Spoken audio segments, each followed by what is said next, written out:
Hey, it's our wedding anniversary, and I have a lot of dishes ready for us today.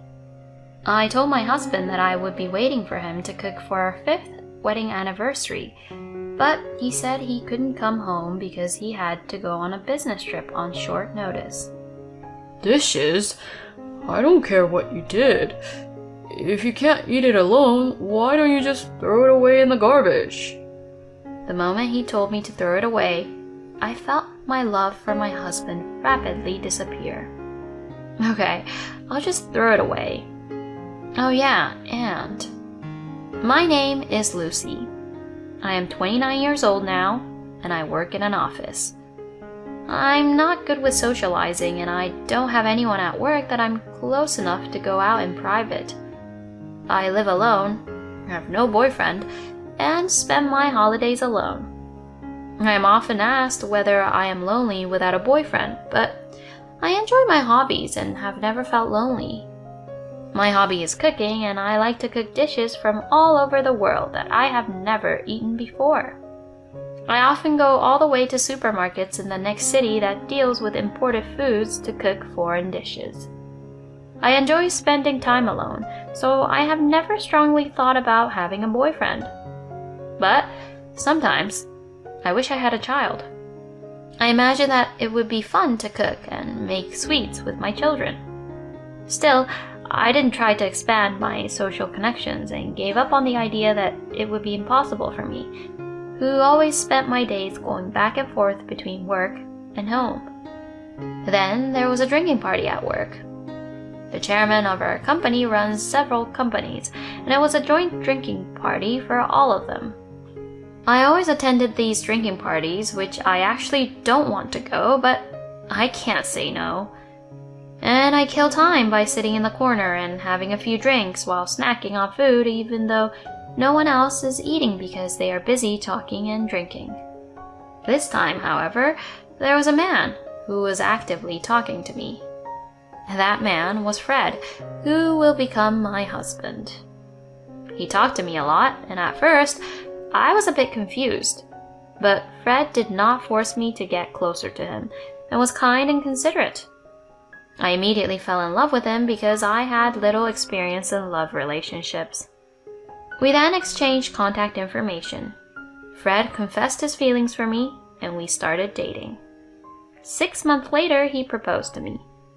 My husband praises my cooking as delicious and always thanks me for cleaning and doing laundry. I thought I had married a good man and that I could build a happy family with him. However, that happy life did not last long. At first, he thanked me for doing the house chores, but before I knew it, it had become the norm for me to do it. I come home earlier than my husband, but I also work, so it is a heavy burden for me to do all the housework. I asked my husband to help me as much as he can. Housework is for women, isn't it? Besides, you say you are working, but you're just doing simple work, and I don't have time to do it, so you do it. He told me that my office work is simple, and not only did he not want to improve, but he looked down on me. I was never good at talking back, so I couldn't argue and just accepted what my husband said. I was forced to do all the housework, so I did all the cleaning around the house, but there was one place I couldn't touch. That was the shelf for my husband.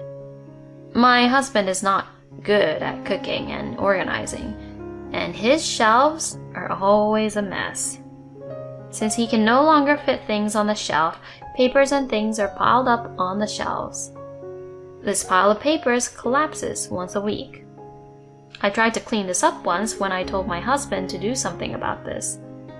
Don't touch it without my permission. There's stuff from work, so leave it as it is. Then you should tidy up. I might throw them away by mistake. Then you will be at fault. Don't do anything you don't need to do. My husband forbade me from even touching it, so I couldn't put it away. So I just kept putting the papers back when they collapsed. I hated that he took it for granted that I would do the housework, but what made me the saddest was that we rarely ate dinner together anymore. When we were first married, he would call me as soon as he knew he would have dinner outside with his colleagues, but now he won't tell me unless I ask him. Even when we were able to eat together, my husband looks at his phone and eats in silence. I have asked him to stop, but he won't let go of his phone and keeps saying he is checking on his work. Even though these things were going on, I didn't want to divorce him. I grew up in the countryside, and it was natural for me to stay with my husband until the end of our lives, so I had never thought of divorce. After 5 years of marriage, when I had become accustomed to my husband's arrogance, a piece of paper fell out of the stack of papers on the shelf. It was a credit card statement. Normally, I would have put it back on the shelf, but I was a little curious and looked through it. There was a list of all the transactions, and among them was the name of a well-known theme park. I have never been to a theme park with my husband. My husband often goes out with his workmates and friends, but I don't think he goes to theme parks with them. So he is cheating on me. I have no conclusive evidence, but I could only assume that. From there, I looked through the pile of papers for any other evidence and found a year's worth of credit card statements. There, I found a history of everything, from the names of luxury hotels and fine restaurants to airline tickets that I assumed he has spent on behalf of his cheating partner. When I checked the dates he spent the money, I found that they coincided with days when my husband said he was going on a business trip or would be late for a drink. Still, at that time I thought that if I told my husband that I knew he was cheating on me, he would apologize and come back to me. Maybe I wanted to think that the affair was just for fun, and that he actually cares more about me because we are married. I decided that I would tell my husband about the affair on our wedding anniversary. He was on a business trip when I looked at our credit card statement, and our wedding anniversary was just around the time he returned from his business trip. I called my husband to let him come straight home when he got back from his business trip. Oh, what the heck? You called me out of the blue. Do you have time right now? Tell me quickly what the requirement is. You will be back from your business trip in 3 days. It's our wedding anniversary. I'll be waiting for you with a lot of dishes for the anniversary, so don't go out for a drink and come back straight home. Yes, okay. My husband said in a bothersome manner, and immediately hung up the phone. For our first wedding anniversary, I made my husband's favorite gratin and onion soup, and he was very happy. I decided to make the same dishes this year and bought and prepared ingredients and new dishes for our wedding anniversary. I thought that if I told my husband about the affair and he apologized, I would forgive him. Then came the day of our anniversary. I finished most of the cooking, but my husband did not come home. I called him, but he did not answer the phone, so I was worried that he might have been in an accident. After the 5th call, my husband finally answered. Where are you? I'm at the airport. Why do you ask? Huh? Didn't I tell you? Because I'm about to go on another business trip. You didn't tell me anything about that. It can't be helped. It's work. Do you have a job that requires you to go on business trips that often? You don't know anything about my job, so don't talk nonsense. Anyway, it is time to go. Hey, we're celebrating our wedding anniversary today, and I've prepared the food. I don't care about that. If you can't eat it alone, why don't you just throw it away in the garbage? The moment he told me to throw it away, I felt the remained love for my husband fading. I was the one who was waiting for him to come home a while ago, but now I even feel disgusted. Okay, I'll throw it away. Oh, yes, your room is getting much dirtier, so I'll just clean it up. Suit yourself. I'm running out of time, so I'm hanging up. The phone hangs up and I immediately start cleaning. I put the papers piled on top of the shelf of my husband that I was told not to touch into garbage bags, and I'm going to put them in the bulky trash tomorrow. The shelf I was not allowed to tidy up is now clear and organized. They say that cleaning makes you feel better and relieves stress, and they are so true. The resentment that had been building up for a few years was lifted. Now that I was refreshed, I decided to serve the food I had prepared and have dinner. Usually when my husband did not come home, or when he was home, it was a lonely dinner with no conversation. But today, I was able to enjoy my meal. I savored each dish with the wine that went with it, just as I did when I lived alone. I made enough for 2 people, so what I couldn't finish I will eat tomorrow. It was exciting and fun to think about what kind of meal I will cook next time. I went to bed early that day because I had a lot of things to do tomorrow. 3 days later, I received a call from my husband. He was coming back from a business trip and asked me to pick him up. Normally, I would be too lazy to pick him up, but on this particular day, I was happy to do so. When I arrived at the airport, my husband was curt and unappreciative as usual. Welcome back. You always travel by train, so why did you fly this time? It was a business trip to a distant place. Just think about it for a minute and you'll understand. Do you remember I told you I'd clean up your room when I called you? Did I say that? Yeah, so I cleaned up all your stuff. What have you done? You told me to do it on my own, so what is the problem? You threw away the stuff I had on my shelves? Yeah, I got rid of it. I told you not to touch it without my permission. That's why I asked you, and you said yes. My husband's face turned pale and he panicked. After thinking about it for a while, he gave up, nodded his head, and let out a loud sigh. This is why I hate stupid women. I told you not to touch that all that time, but you... If there's a loss because of this, it's your fault. You have to do something about it. What loss are you talking about? There were all kinds of company documents and stuff. Maybe some things would be troublesome if it's gone. You had company documents that shouldn't get lost? Shut up. I told you not to interfere with my work. I'm not in charge of a job that anyone like you can do. I'm in charge of a job with responsibility. It's a normal thing for a man to do some work at home. I was driving along, grinning inside as I listened to my husband. After about 20 minutes of driving, my husband finally noticed. Hey, this isn't the direction of home. Where are you going? I have someone I'm supposed to meet and I'm almost there. It was already near my husband's office when he realized the destination was not home. We arrived at our destination and I pulled into the parking lot and contacted someone on my phone.